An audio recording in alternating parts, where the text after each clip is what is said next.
How do you want the future to look?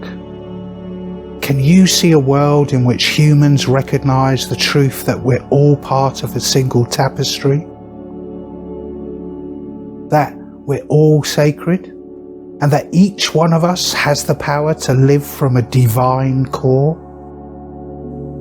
Can you imagine a world in which we protect nature and recognise the rights of all living creatures and indeed of the earth itself?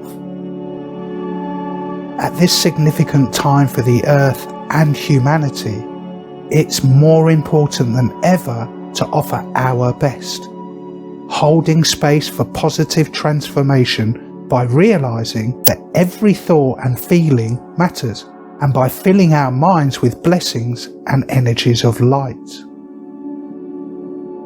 Watching the news, both alternative and mainstream, it's easy to get stuck in despair and feel overwhelmed, and then to respond to the discord and injustice we're witnessing with rage and blame.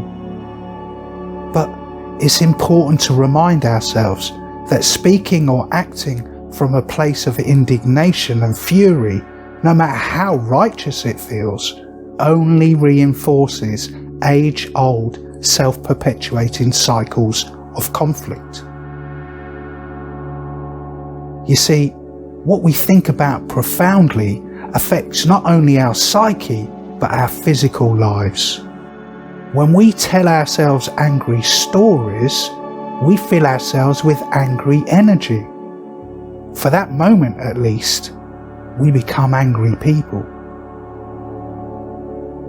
So when we use active imagination to envisage positive outcomes for ourselves and others, we create realities that will eventually manifest in our lives and our culture. While anger can function as a healthy wake-up call, we never actualize our dream for what and who we can be on this plane through the lens of fear. We can only do this by reconnecting to humanity from a place of love. By grounding and calming ourselves so we are able to bring in this higher energy and embody it. Cultivating an open mind and heart enables us to tap into the benevolent energies of the universe that buoy and nurture us. This connection helps us remain optimistic and energized, sustaining us while we do our important work to help eliminate suffering on this plane of existence. Every person holds a piece of the mosaic that makes up the human family, and each of us has a very special part to play, and our instructions are found inside our hearts. We find this piece of the puzzle by distinguishing what we love most.